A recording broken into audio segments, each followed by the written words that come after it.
There's a puzzle. And the puzzle is, why do top-tier professionals always resist change? Whether they're accountants, economists, lawyers, financiers, civil servants, politicians even, and medics as well, all top-tier professionals cling to norms that they know are failing.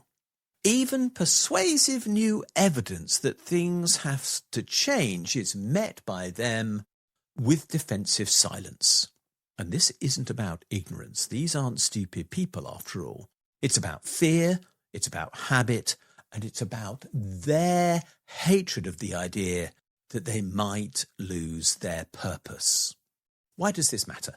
It matters because I was told recently that Scotland cannot be independent until all questions about its future currency can be resolved, and the person making the suggestion said that an army of professional people must be engaged in answering all the questions that the Scottish currency now gives rise to, and that must happen before Scotland goes to the poll again, if it does, to ask the question, should it be independent or not? And my response to that person was that professional people will always answer the question of whether Scotland can have its own functioning independent currency by saying, no, of course it can't. And the reason why is very simple and it's very straightforward. That's because it hasn't got one at present, and therefore they don't know about it, and therefore they won't be able to advise on it, because all that a professional person can talk about is what they know already. They can't imagine what is possible. So why is that? Why are the professions such a problem in modern life to the extent that they are one of the biggest resistors of change? That is because, I suggest, professional people define themselves by mastering existing systems. Their education, their careers, and their authority rest on knowing the current rules. To admit the system that they know is wrong is to question themselves and even their personal identity. Change feels to them like personal failure. So they defend the order that exists because that defines them. And their desire is for institutional conformity. Advancement depends on them never unsettling superiors. Institutions, such as the firms that they work for, reward reassurance and not truth. Creative dissent within such entities risks career death, and they sell sound judgment even when it's obsolete. That's why professional advice is so often so uniform. Everybody is forced to agree with the status quo. And this is about peer reputation. Among elites, and the professions are an elite in our society, reputation matters more than reality. Soundness is the key word for belonging. To step outside is to risk exile. So debate narrows to what's safe and not what's right. Politeness replaces honesty, and my suggestion to you is that we all pay a massive price for that. Every profession lives in its own small closed world and uses its own logic. Accountants trust standards set by the large firms of accountants. Economists trust their models, in particular, at this point in time, the neoliberal model, because that is the one which you are meant to adhere to. Lawyers cling to precedents because that is what they know. And medics live by outdated paradigms, even when the consequence is that people die, and there is clear evidence that that is the case. Meanwhile, politicians stick to party lines. Every one of these groups optimizes its own behavior inside its own bubble for its own benefit, and expertise becomes a barrier to understanding. The medical example is one way of showing this.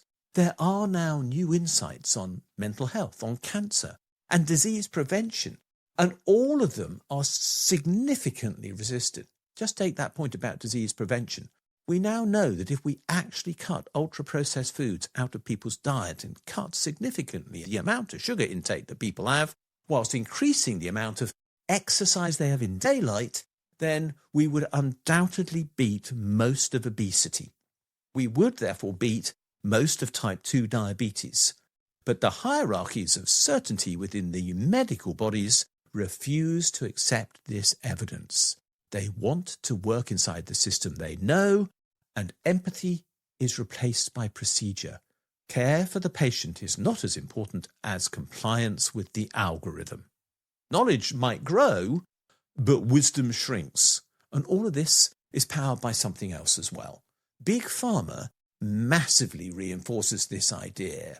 It wants its existing drugs and solutions to problems to continue to be used because that is the route to their profits. So as a consequence, they sponsor university education to ensure that their answers to medical questions are prescribed, quite literally, and they do the same with regard to continuing professional education for doctors, whilst they also fund research to perpetuate the status quo. And the journals in which that research is published are sponsored by these companies.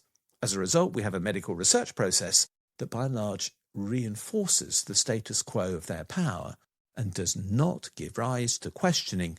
And if that questioning does come up, then it's published in minor journals, and those, by and large, who publish it are pushed outside the hierarchies of power and might even lose their jobs, and there's plenty of evidence of that having happened. Professional reticence therefore becomes normalised by the power of corporate money to maintain corporate protocols and so profits at literal cost to human life. And everywhere, that is because professionals are frightened of failure. They are the guardians, in their opinion, of money, safety and life itself. And their culture punishes mistakes. But being wrong, in their view, is okay if done together. Being right alone is what they think to be risky and punishable. So collective error becomes the norm in the case of almost every profession, and innovation withers under the weight of caution. The result is a form of moral disengagement. Bureaucracy diffuses responsibility.